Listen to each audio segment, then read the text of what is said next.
This was the best place to conduct a range test for my Mini 2, in this vast rice fields. I set the maximum distance in the safety settings at 2 kilometers only, although the Mini 2 is capable of going farther than that. I just want to see during this 2-kilometer flight if the Mini 2 will encounter weak signal or interference issues like I did with its predecessor, the Mavic Mini. I chose to fly in the early hours of the morning, around 6 a.m., and although it rained the previous night, the morning sky promised to be blue. And the early morning also offered a quiet and still air. I just wanted a range test, not a wind resistance test for my Mini 2.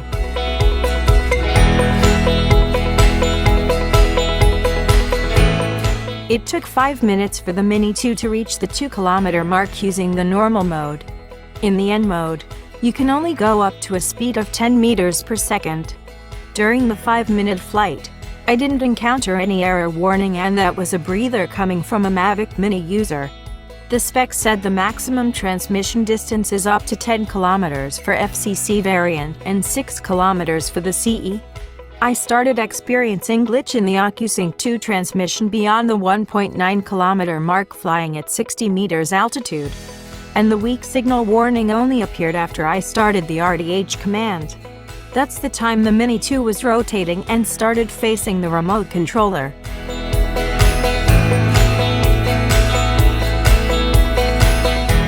One of the main reasons why I upgraded from Mavic Mini to Mini 2 is the shift from Wi-Fi transmission to OcuSync 2.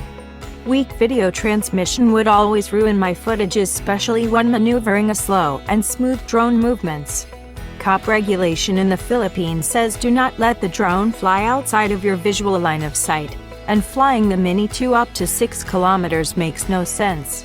But there are times when you need to fly far, especially when inspecting a property that is difficult, risky, or impossible to access. And the strong transmission the Mini 2 specs offers comes handy when the drone is used for the purpose.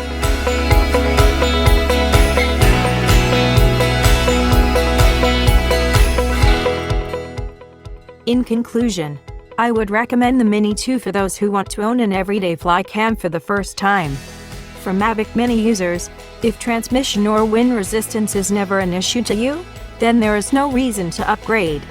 The Mavic Mini is still a great beginner's drone, a recreational drone, or a vlogger drone.